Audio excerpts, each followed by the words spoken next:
এনে কিছু অৰাজহুৱা লেখক আছে যি একেবাৰে আন্ধাৰত থাকি মঞ্চৰ উইংছৰ পৰা অংশগ্ৰহণ কৰিব নোৱাৰিলে এওঁলোকৰ কলম বন্ধ। আলোক প্ৰদীপৰ পৰা আলোকলৈ, জনচক্ষুৰ তীব্ৰ পোহৰলৈ এওঁলোকক টানি আনক। ঘামি জামি ফুপনি দি জ্বৰ আহি অপ্ৰস্তুত, অপ্ৰতিভ হৈ মুচকচ যাব, সম্পূৰ্ণ বিকল। এওঁলোক যেন বটলত থকা ঔষধৰ দৰে, যাৰ লেবেলত লিখা থাকে চেঁচা আন্ধাৰ ঠাইতহে ৰাখিব, অন্যথা কোনো কামত নাহে। সঁচাসঁচিকৈ এনে মানুহ আছে।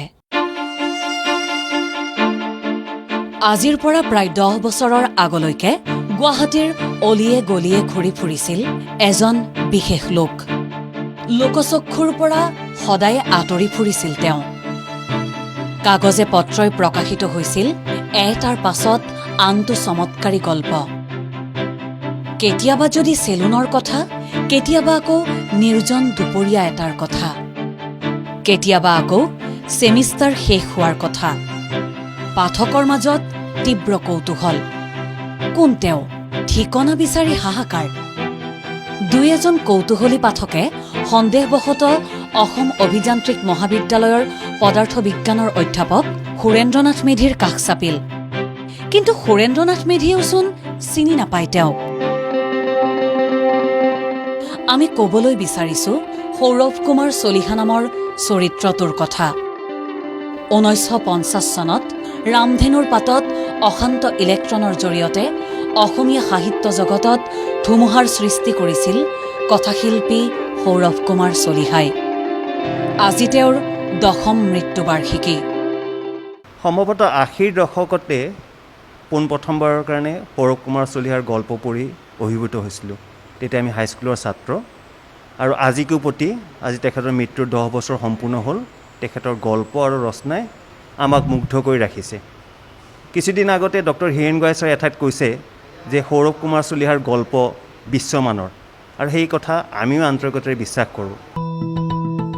আজীৱন প্ৰচাৰ, গ্লেমাৰ, যশস্যা আৰু খ্যাতিৰ পৰা আঁতৰত থাকিও অসমৰ আগ্ৰহী পাঠক সমাজৰ বাবে অতিকৈ পৰিচিত এটা নাম তথা চৰিত্ৰ সৌৰভ কুমাৰ চলিহা। কাৰ্ল মাৰ্কছ এৰা, দুপৰীয়া, ছেমিষ্টাৰ শেষ, এহাত দবা, বিনা কুটিৰ, হাঁহি চম্পা, বাসন্তিকা, দূৰবীন, ঘৰুৱা ঘটনা, ৰাতিৰ ৰেল, জোনবিৰি, জন্মদিনকে ধৰি প্ৰতিটো গল্পই চমৎকাৰী, স্পৰ্শকাতৰ, সংবেদনশীল, অন্তৰ্মুখী আৰু ৰসাল। সিহঁতেও পাহাৰ বগালে, ইৰা পাৰ্কত সন্ধিয়া আদিৰ দৰে গল্পও আছে সৌৰভ কুমাৰ চলিহাৰ নামত। আধুনিকতাৰ গ্ৰাসত পৰা চহৰকেন্দ্ৰিক সমাজ ব্যৱস্থাত মানুহৰ মনস্তত্বত পৰা প্ৰভাৱসমূহো অতি সূক্ষ্মভাৱে বিদ্যমান চলিহাৰ গল্পত। 1930 চনত জন্ম হোৱা সুৰেন্দ্ৰনাথ মেধিৰ 2011 চনত মৃত্যু হৈছিল সৌৰভ কুমাৰ চলিহা হিচাপেহে। কৃষ্ণকান্ত সন্দিকৈৰ পিছত সৌৰভ কুমাৰ চলিহাৰ জৰিয়তেই আমাৰ যিসকল মননশীল পাঠক, তেওঁলোকে এটা ইউৰোপীয় মেজাজ, এখন বিশাল মানসিক জগত এখনৰ সন্মুখীন হৈছিল। 1944 চনত প্ৰথমটো গল্প লিখা সৌৰভ কুমাৰ চলিহাই যেতিয়া তেওঁ জাৰ্মানীৰ অহাৰ আগমুহূৰ্তত যিটো গল্প লিখিছিল কেন্দ্ৰাভিমুখ বুলি, 1957 চনৰ কটনিয়ানত যিটো প্ৰকাশ পাইছিল, সেইটোৰ জৰিয়তেই তেখেতৰ সেই গল্পৰ বহিৰ্মুখী চৰিত্ৰৰ পৰা এক সাংঘাতিক অন্তৰ্মুখী চৰিত্ৰৰ গল্পসমূহ আৰম্ভ কৰিছিল। বিশ্বত এতিয়া যি ধৰণৰ মানে সাহিত্য চৰ্চা চলি আছে, সাহিত্য চিন্তা চলি আছে, সেই আধুনিকতাটো পাৰ হোৱাৰ পিছত এতিয়া উত্তৰ আধুনিকতাৰ যুগ। এই সময়তো কিন্তু উত্তৰ আধুনিকতাৰ যুগতো সৌৰভ চলিহাৰ যি গদ্য ৰীতি, যি ভাষা, সেইবোৰ মানে ফেৰ মাৰিব পৰা। তেওঁৰ সাহিত্য ৰীতিও মানে উত্তৰ আধুনিকতাৰ লগত যুক্ত হৈ যায়। অসমৰ আগ্ৰহী পাঠক সমাজৰ বাবে সেয়ে সৌৰভ কুমাৰ চলিহা বুলি ক'লেই মুখলৈ নিগৰি আহে এটি ফৰকাল হাঁহি, অকণমান কৌতূহল।